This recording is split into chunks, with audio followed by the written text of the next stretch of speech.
ብዙ ክርስቲያኖች በአጋንንት የተያዙ ሰዎችን ከእስራት ለማላቀቅ ሲባል የነፃ መውጣት አገልግሎትን አስፈላጊነት እውቅና ይሰጣሉ። ሆኖም ዳግም የተወለዱ ክርስቲያኖች በክፉ መንፈስ ሊያዙ ይችላሉ ወይ የሚለውን ጥያቄ ብዙ ክርክር አለው። የእግዚአብሔር መንግስት ከጨለማው መንግስት ጋር የሚጋራው ድንበር በሌለበት ሁኔታ እንዴት ክርስቲያን በአጋንንት እስራት ውስጥ ይሆናል? ኢየሱስ ክርስቶስ በመስቀል ላይ ሞቶ ሙሉ በሙሉ የመዳናችንን ዋጋ ከከፈለ፣ ክርስቶስ በእምነት በልባችን ካለ፣ መንፈስ ቅዱስ አማካሪያችን ከሆነ፣ ኢየሱስ ጌታችን አድርገን ስንቀበልና የእግዚአብሔር መንፈስ በተቀበልን ቅጽበት ከሁሉም አጋንንታዊ ተጽዕኖች ነፃ መሆን አልነበረብንምን? በተጨማሪም ክርስቶስ ሕመማችንንና ኃጢአታችንን በመስቀል ላይ ከተሸከመ ለምንድነው ሕመምና የተለያዩ አይነት እስራቶች ከወላጆቻችን ከአያቶቻችንና ከሌሎች ዘር ማንዘሮቻችን የወረስነው? ሕመምና እስራት የዘር ማንዘር እርግማንን ይመለከታል። ስለ ነፃ መውጣት አገልግሎት ምንነት ለመረዳት ይህን ወሳኝ ጥያቄ እንመልከት። መጀመሪያ አማኝ በአጋንንት ሊያዝ ይችላል? መልሱ አይችልም ነው። ምክንያቱም ዳግም የተወለደ ክርስቲያን የጌታ የኢየሱስ ክርስቶስ ነው። አጋንንት የዛ ሰው ጌታና ገዢ መሆን አይችልም። ኢየሱስ በዛ ሰው ልብ ወይም መንፈስ ውስጥ ይኖራል። የእግዚአብሔር ዙፋን በምድር ላይ ልጁን የተቀበሉ ሰዎች ልብ ነው።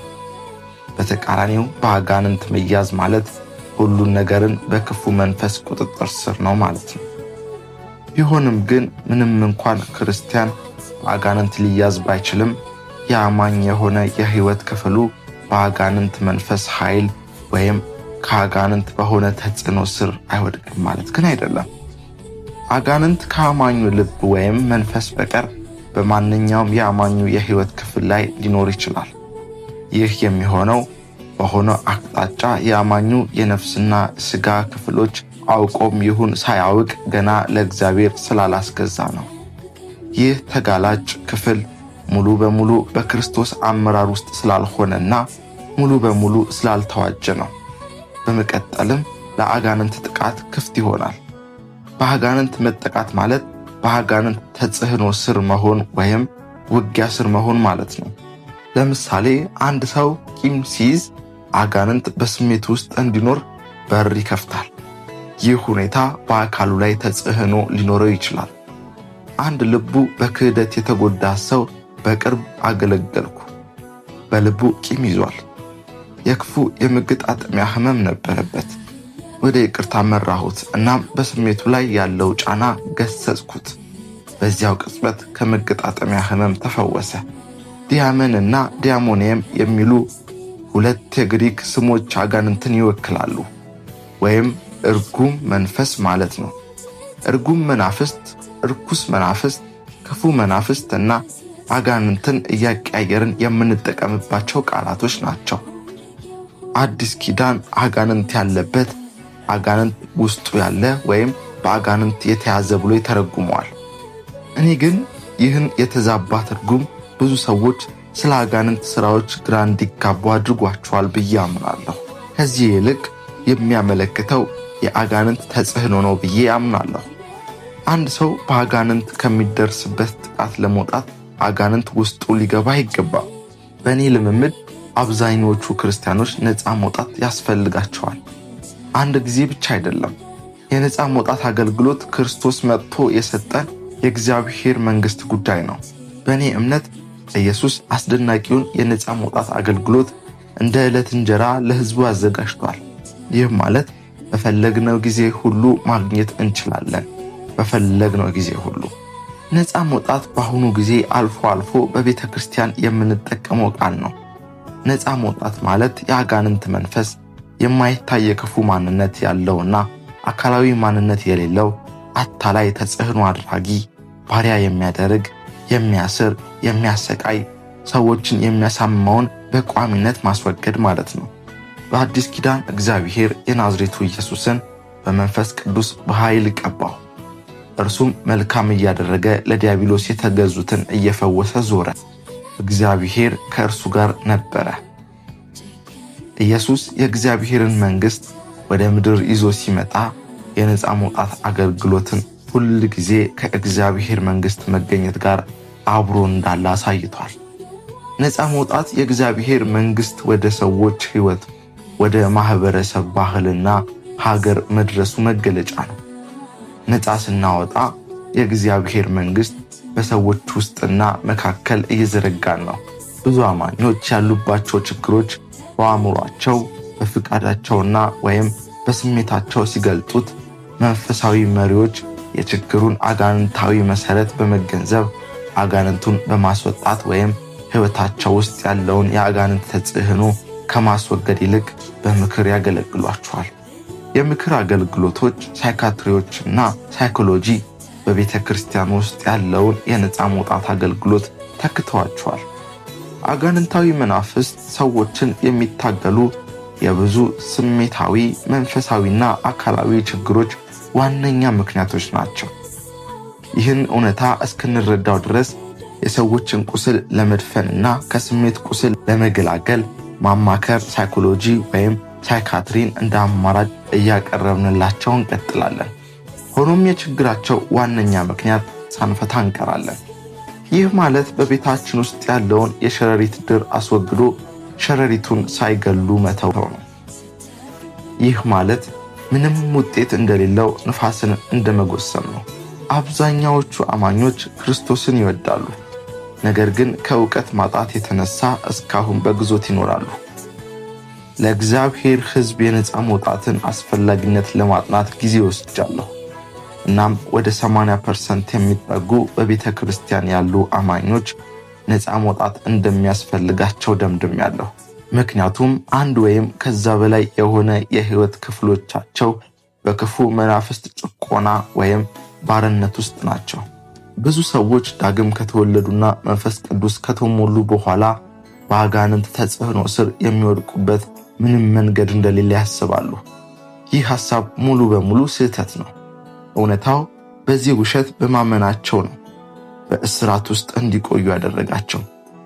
ዳግም የተወለዱ ክርስቲያኖች ነፃ መውጣት እንደሚያስፈልጋቸው አይቻለሁ፣ ሰምቻለሁ፣ ተለማምጄዋለሁ። አንድ ሰው ከዳነ በኋላ እንኳን ነፃ መውጣት እንዳለበት አውቃለሁ። ስራዎቹንና ክፋቶቹን ለመደበቅ ሰይጣን በአሁን ጊዜ ብዙ ሰዎች ነፃ መውጣት ከፍርሃት የመነጨ ተግባር አድርገው እንዲያስቡት አድርጓቸዋል። ይህ የማታለያ ዘዴው ብዙ ሰዎች አጋንንት የለም ብለው እንዲያምኑ አድርጓቸዋል። ጥቂት አማኞች የአጋንንትን መኖር እውነታ ቢያምኑም ከእቅዱ እንዳመለጡ ምንም አይነት አሉታዊ ተጽዕኖ በሕይወታቸው ማሳረፍ እንደማይችል ያምናሉ። ከዚህ የተነሳ የነፃ መውጣት ርዕስ ሲነሳ ብዙ ሰዎች ደስተኛ አይሆኑ፣ ይፈሩታል ወይም ይከላከላሉ። ነፃ መውጣት ለምን እንደሚያስፈልግ የበለጠ ለመረዳት ማንነትና አፈጣጠር ማወቅ አለብን። ሙሉ ሰው ለመሆን መንፈስ፣ ነፍስና ሥጋ ያስፈልጋሉ። እያንዳንዱ ክፍል ልዩ ነው። መንፈስ ማለት የውስጥ ሰው ወይም መንፈሳዊው ሰው ማለት ነው። ዳግም ስንወለድ እግዚአብሔር መጥቶ የሚቀመጥበት ቦታ ነው። የህልውናው መቀመጫ ነው። ነፍስ ማለት ውሳኔ የምናሳልፍበት የፍቃዳችን መቀመጫ ነው። ስሜታችንና አእምሯችን የነፍሳችን ክፍሎች ናቸው። ሥጋ የመንፈሳችን የነፍሳችን መቀመጫ ስፍራ ነው። እነዚህ ሁለት የማይታዩ ሁለት የማንነታችን ክፍሎች የራሳቸው ልዩነትና ፍላጎት ወደሚታየው ዓለም የሚገልጡበት መንገድ ነው። ዳግም ስንወለድ እንደገና የሚፈጠረው መንፈሳችን እንጂ ነፍሳችን ወይም አካላችን አይደለም። እግዚአብሔር ሙሉ በሙሉ እንዲያነጻን ሥጋችን አልፎ አልፎ ፈውስ ያስፈልገዋል። ነፍሳችንም መታደስና ከኃጢአትና ከሰይጣን ተጽዕኖ ነፃ ማውጣት ያስፈልገዋል። በሌላ አባባል በመንፈሳችን ላይ የሆነው መዳንና ለውጥ ቅጽበታዊ የሆነ አዲስ ፍጥረት ነው። ነፍስ ግን በኃጢአት ማንነት የተበከለ ስለሆነ በቀጣይነት መፈታትና መለወጥ ያስፈልጋል።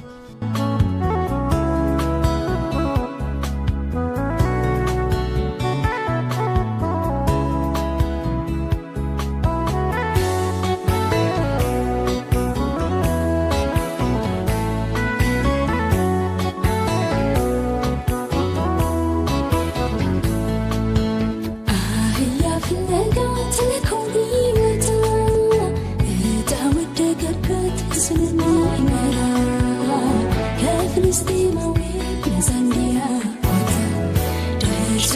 ሲሆን ትትናታ ክፉ መንፈስ ያዘን ካንተም ወታ መውደቅ የሆነበት የህይወት ተራራ ሰላም ይለቅልኝ ቤትህን ይለቅልኝ በቤትህን ህይወቴ ይበልልኝ ፊትህን ይበልልኝ በፊትህን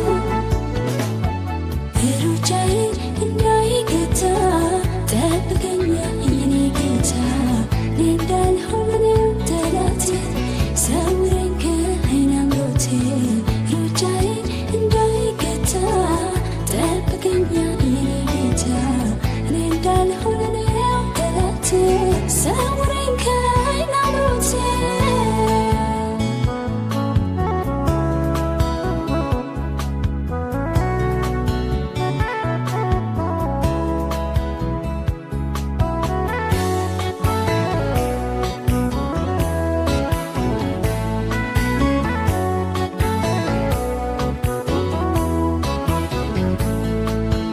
በትንሣኤ ጉልበት ዓይናቸው የበራ ጨከኑ በሕይወት ለስሙት አደራ ቤታቸውን ሰጡ ለወንጌል አደራ አርበኞች ሆነዋል ስሙ ቢጠና ነገሥታት ቆመው ወንጌል ሰብከው